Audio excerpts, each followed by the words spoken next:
একটা ঘটনা ঘটছে, এটা খুবই একটা দুঃখজনক ঘটনা এবং খুবই একটা দুঃখজনক ঘটনা। এই ধরনের ঘটনা একটা সভ্য সমাজে কোনো অবস্থায় মেনে নেওয়া যায় না।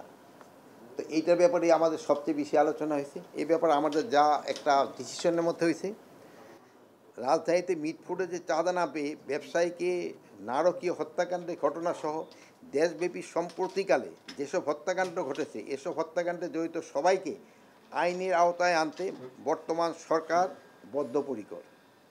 এসব ঘটনার সুষ্ঠু বিচার ও দৃষ্টান্তমূলক শাস্তি নিশ্চিতকরণে সরকার কাজ করে যাচ্ছে। এই বিষয়ে আইনশৃঙ্খলা বাহিনী অত্যন্ত তৎপর ও ঘটনা ঘটার সঙ্গে সঙ্গে অ্যাকশনে যাচ্ছে এবং অপরাধীদের গ্রেপ্তার করছে। মিটফোর্ডের নৃশংস হত্যাকাণ্ডের ঘটনাকে সরকার সর্বোচ্চ গুরুত্ব সহকারে দেখছেন। এই হত্যাকাণ্ডের দায়েরকৃত মামলায় প্রাথমিক তথ্য বিবরণীতে উল্লিখিত 19 জনের মধ্যে ইতিমধ্যে 7 জনকে র্যাব, সেনাবাহিনী এবং পুলিশ গ্রেপ্তার করেছে।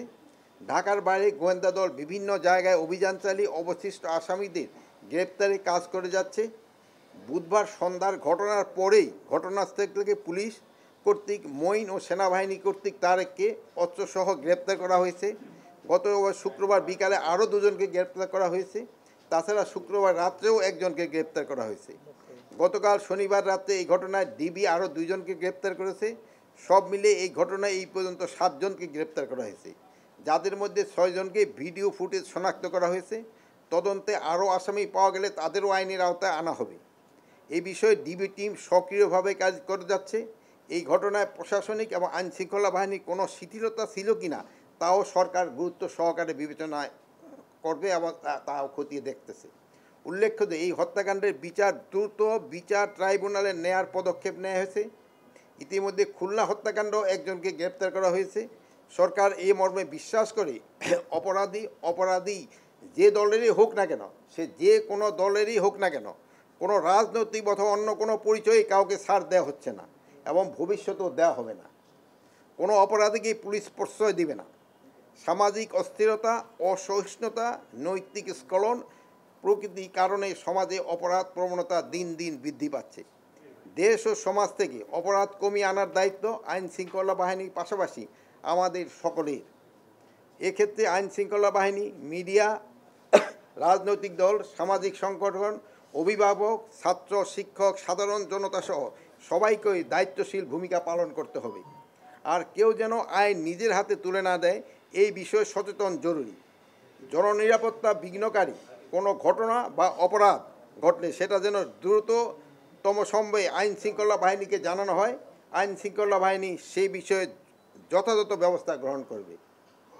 খুন, চুরি, ডাকাতি, চাঁদাবাজি, ছিনতাই, সন্ত্রাস, অপহরণ, নারী নির্যাতন, মব সহিংসতা, মাদক চোরাচালান সহ সব ধরনের অপরাধমূলক কর্মকাণ্ডে বিরুদ্ধে আইনশৃঙ্খলা বাহিনী নিয়মিতভাবে অভিযান পরিচালনা করছে এবং করবে। পরিস্থিতি বিবেচনায় সরকার যে কোনো সময় চিহ্নিত অপরাধী ও সন্ত্রাসীদের ধরতে বিশেষ বা চিরুনি অভিযান পরিচালনা করতে পারে। এক্ষেত্রে সাধারণ জনগণ সহ সকলের সহযোগিতা একান্তভাবে কাম্য। সরকার জনশৃঙ্খলা ও জননিরাপত্তা বিঘ্নকারী যে কোনো কার্যক্রম কঠোর হস্তে দমন করবে।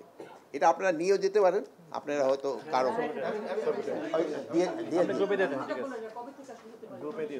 এইটা এখন থেকে হ্যাঁ, নির্বাচনের ব্যাপারে আমাদের আলোচনা হয়েছে যে আমাদের প্রস্তুতি আমরা ডিসেম্বরের ভিতরে শেষ করতে চাই।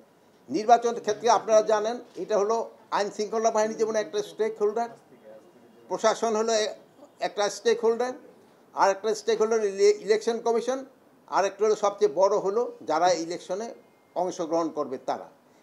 এখানে 4 ভাগের 1 ভাগে কিন্তু আমাদের প্রিপারেশনটা আমরা ডিসেম্বরের ভিতরে শেষ করতে চাচ্ছি।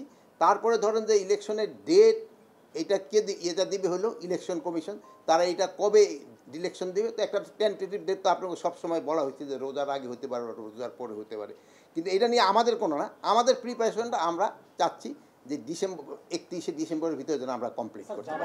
স্যার একটা প্রশ্ন করতে চাই স্যার, বিস্ফোরণের ঘটনায় আমরা যখন যাচ্ছি সাংবাদিকরা এখনো ভয় পাচ্ছে, তাদের আত্মবিশ্বাস একদম তলানিতে এবং তারা এখনো ভয়ের মধ্যে আছে। একটা এই যে 1 বছর আপনারা নানান কিছু করলেন, এই নিয়ে আপনাদের দুঃখ আছে কিনা, আর এই আত্মবিশ্বাস কিভাবে ফেরানো যায় কি বলবেন? এই আত্মবিশ্বাসটা ফিরানোর জন্য আমি আপনাদেরও একটু সাহায্য এবং সহযোগিতা চাবো। এই আত্মবিশ্বাসটা শুধু আমরা বললেও হবে না, আপনারা যদি আমাদের সাথে একটু সহযোগিতা করেন এবং সবাই ফিরতে আত্মবিশ্বাসটা ফিরিয়ে আনতে হবে, যে এই ধরনের ঘটনা যেন না ঘটে। এটা দেখেন, এটা আপনার একটা ঘটনা ঘটতেছে এখানে দেখেন আশেপাশে কিন্তু বহু লোক, কিন্তু আগের দিনের কথা চিন্তা করেন। আগের দিনে যদি এই ঢাকা শহরে তো আপনারা দেখছেন সেরি ছিল, এই যে কী বলে সর্দার, যে এক সর্দারে কিন্তু এখানে পুরা এলাকা চালাতো। এখানে ধরেন অনেকে মুরব্বীও ছিল, কিন্তু সবাই ভিডিও ফুটেজ নিয়েছে কিন্তু আগে আসে না। আমাকে ওই সমাজের এই জিনিসগুলির দিকে কিন্তু খেয়াল রাখতে